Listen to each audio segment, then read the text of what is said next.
શીલો મને ભાઈ જાવ તો એ આ સૃષ્ટિનો સર્જનયા એને તમે ઓળખી લો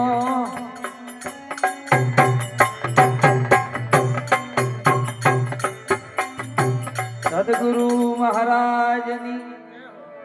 સૃષ્ટિનો સર્જનહાર એને કેવળ ઓળખવાની જરૂર છે અને આખી સૃષ્ટિ બનાવી ઈ તમારા ઘટમાં જ બેઠો છે પરમાત્મા બીજે જે છે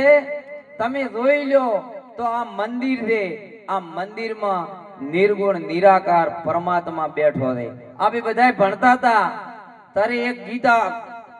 આવતો તો કે મંદિર તારું વિશ્વ રૂપાળું સુંદર સર્જન આ મંદિરની વાત કરી આ મંદિરને કોઈ તાળા લગાવવાની જરૂર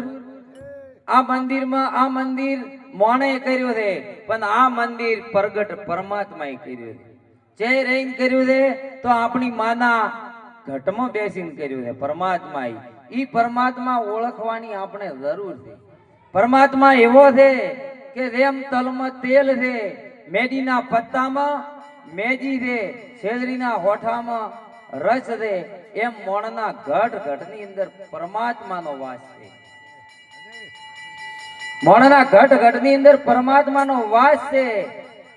કેવી રીતે જેમ હોનાના દાગીના હોય વાળી હોય ગુખરું હોય ઝોલા હોય દોરો હોય અનંત દાગીના હોય પણ ઈ દાગીના હોનો તો એક જ છે ને ગમે એટલા દાગીના હોય એમ આ બધા ભાઈ શું કે ભાઈ શું આ દાગીનો છે આ શરીર પણ આ શરીરમાં રહેવા વાળા તો એક જ છે આખી સૃષ્ટિ કૃષ્ણએ કીધું છે કે હે અર્જુન કોઈની થણી અણી થેરે એવી જગ્યા મારા વગર બાકી નથી પણ